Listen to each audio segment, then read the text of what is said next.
আসসালামু আলাইকুম। আরব আমিরাতের আজকের শীর্ষ সংবাদে আপনাকে স্বাগতম।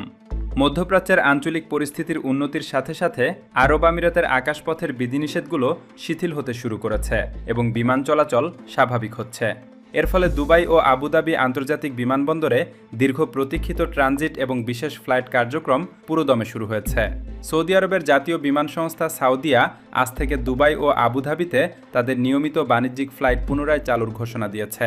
পাশাপাশি এমিরেটস এবং ইতিহাদ এয়ারওয়েজ তাদের বৈশ্বিক নেটওয়ার্ক পুনর্গঠন করছে, যাতে যাত্রীরা কোনো বিঘ্ন ছাড়াই গন্তব্যে পৌঁছাতে পারেন।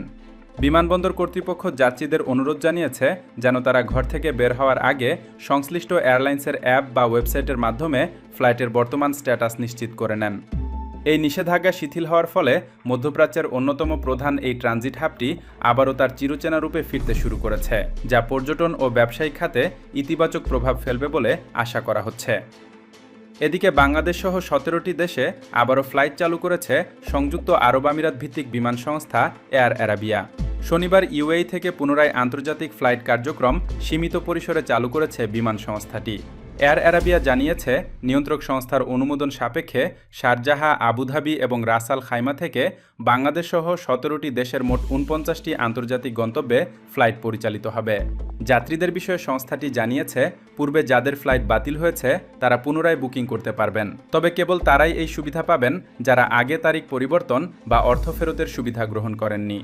বর্তমানে দুবাই ও আবুধাবি রুটে টিকিটের চাহিদা ব্যাপক বৃদ্ধি পাওয়ায় ঢাকা দুবাই ওয়ান ওয়ে টিকিটের দাম এয়ারলাইন্স ভেদে 40 থেকে 60 হাজার টাকার মধ্যে ওঠানামা করছে।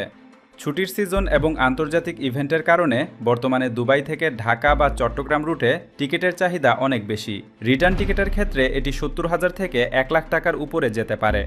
আপনি যদি দুবাই হয়ে অন্য দেশে যেতে চান তবে ট্রানজিট সুবিধা এখন সম্পূর্ণ স্বাভাবিক, তবে কানেক্টিং ফ্লাইটের জন্য হাতে পর্যাপ্ত সময় রাখার পরামর্শ দিচ্ছে বিমানবন্দর কর্তৃপক্ষ, যাতে রুট পরিবর্তনের কারণে কোনো বিলম্ব হলে সমস্যা না হয়।